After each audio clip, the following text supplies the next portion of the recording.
अच्छा चलो अब हम बढ़ रहे हैं colligative properties. Okay, last time हमने देखा था कॉलिगेटिव प्रॉपर्टीज क्या होती। ओके, लास्ट टाइम हमने ये देख लिया था कि भाई कॉलिगेटिव प्रॉपर्टीज यानी ऐसी प्रॉपर्टीज जो सिर्फ number of particles of solute पे ही डिपेंड करती है। ओके, वो सॉल्यूट या सॉल्वेंट किसी की भी फिजिकल केमिकल को भी प्रॉपर्टी के ऊपर डिपेंड नहीं करती, सिर्फ number of particles of solute पे ही डिपेंड करती है। तो चलो आज हम देख रहे हैं पहली कॉलिगेटिव प्रॉपर्टी जिसका नाम है relative lowering in vapour pressure. Okay, relative lowering in vapour pressure यानी कि अगर हम नंबर ऑफ सॉल्यूट के जो पार्टिकल्स है वो बढ़ाएंगे तो मेरा जो वेपर प्रेशर है वो घटेगा। ओके, तो चलो हम देखते हैं ये फिनोमिना कैसे होता है। ओके, इसके बारे में हम अभी बात करते हैं। चलो अब हमें ये चीज पता है कि जो वेपर प्रेशर है प्योर सब्सटेंस का, इसका प्योर, फॉर एग्जाम्पल मेरे पास सॉल्वेंट है, उसका वेपर प्रेशर को मैं P1 नॉट मान रहा हूँ। ओके, फिर उसका मैंने सॉल्यूशन बनाया तो उसका वेपर प्रेशर, उसका पार्शियल वेपर प्रेशर मैं P1 लेने वाला। तो ये जो वेपर प्रेशर है इनमें से किसका वेपर प्रेशर ज्यादा होगा? ऑब्वियसली हमने आगे ये पढ़ा है कि भाई जो प्योर सॉल्वेंट होता है उसके सॉल्यूशन फॉर्म के वेपर प्रेशर यानी पार्शियल वेपर प्रेशर से ज्यादा होता है। इसीलिए जो हमारा P1 नॉट जो वेपर प्रेशर है वो P1 से ज्यादा रहेगा। ये हमारा पहला पॉइंट। ओके, तो ये चीज पहले तो आपको समझ में आ गई। नेक्स्ट, राउल्ट्स लॉ जो हम आगे पढ़ के आए, क्या है? Mole fraction multiply by vapour pressure in its pure form.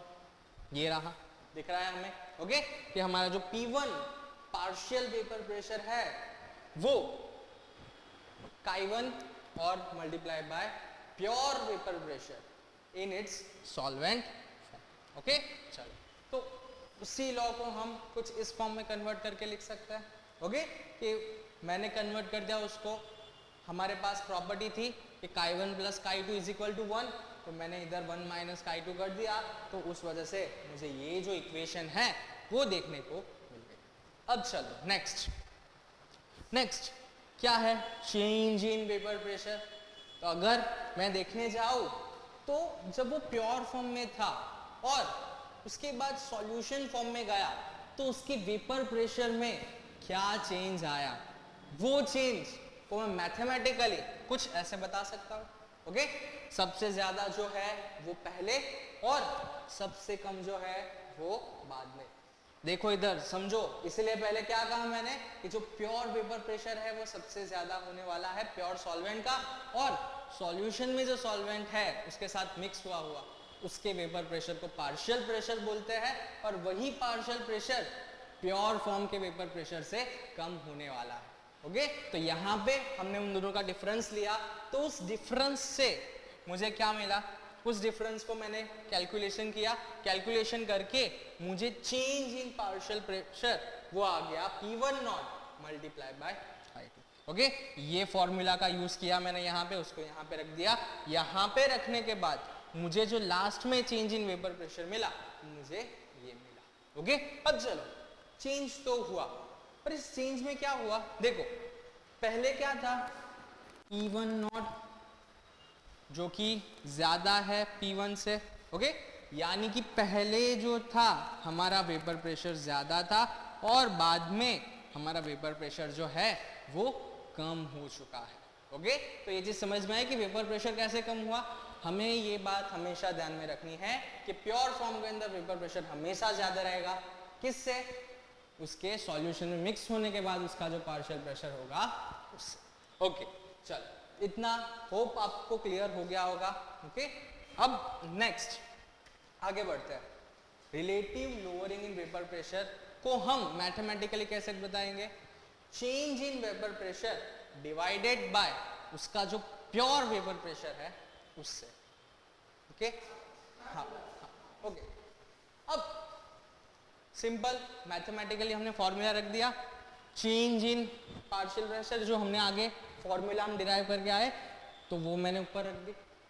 Next P1 not, उसको तो हमें डिवाइड करना है कि उससे कितना कम हुआ, वो हम उसके रिलेटिवली हम इधर वेपर प्रेशर को बता रहे हैं। देखो जो भी क्वांटिटी हमने देखी चेंज इन वेपर प्रेशर और उसके नीचे हमने टोटल जो वेपर प्रेशर पहले और सबसे मैक्सिमम जो वेपर प्रेशर था उसे डिवाइड कर दिया।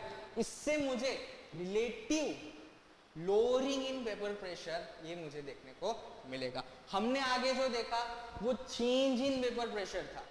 रिलेटिव लोअरिंग प्रेशर जब भी हम change in vapour pressure divided by pure pressure, pure vapour pressure जब हम करते हैं तब जाके मुझे relative lowering in vapour pressure मिलता है। तो ये फॉर्मूला मैंने कुछ ऐसे लिख दी। नाउ फॉर्मूला को वापस से रिप्लेस किया किससे, 1 माइनस काई2 से, तो उस वजह से जो मेरा आंसर आएगा वो सीधा मेरा लास्ट में सब कुछ काटने के बाद जो मेरा आंसर बचा है वो मेरा काई2 बचा है। ओके, वो मेरा मोल फ्रैक्शन ऑफ सॉल्यूट बचा है। क्या बचा है? मोल फ्रैक्शन ऑफ सॉल्यूट। और सॉल्यूट जो कि हमने क्वालिटेटिव प्रॉपर्टीज में बात की कि number of particles of solute के ऊपर डिपेंड करेगा, वही प्रॉपर्टीज को हम क्वालिटेटिव प्रॉपर्टीज बोलेंगे। रिलेटिव लोअरिंग वेपर प्रेशर किसके ऊपर डिपेंड करेगी? डायरेक्टली काई2 के ऊपर डिपेंड करने वाली है। इससे मेरा जो फॉर्मूला है वो कुछ ऐसा मुझे देखने को मिलेगा। तो आपको समझ में आया क्या होता है relative lowering vapour pressure? Simple, change in vapour pressure divided by pure vapour pressure in its pure phase. उसको अगर हम थोड़ा सा कैलकुलेटिवली आगे बढ़ेंगे तो कैलकुलेशन करके मुझे मेरा आंसर मिलेगा कि delta P1 upon divided by P1 naught is equal to mole fraction of solute. तो ये आ गई हमारी मेन इक्वेशन। ओके, चलो इस इक्वेशन के बेसिस पे आपको न्यूमेरिकल्स आते हैं। ओके, तो ये इक्वेशंस जो है ये आपको याद रखने की बहुत ही ज्यादा जरूरत है। अब चलो इसी इक्वेशन के ऊपर से हम कुछ और इक्वेशंस डिराइव करते हैं जिस इक्वेशन का हमें आगे न्यूमेरिकल्स में यूज होने वाला है। चलो पहला, इसको मैंने काई2 ले लिया। काई2 की हमारे पास फॉर्मूला है मोल फ्रैक्शन, जो भी हमें दिया है उसके मोल ऊपर और सम ऑफ द मोल्स नीचे, तो उससे मेरा ये फॉर्मेशन आ गया।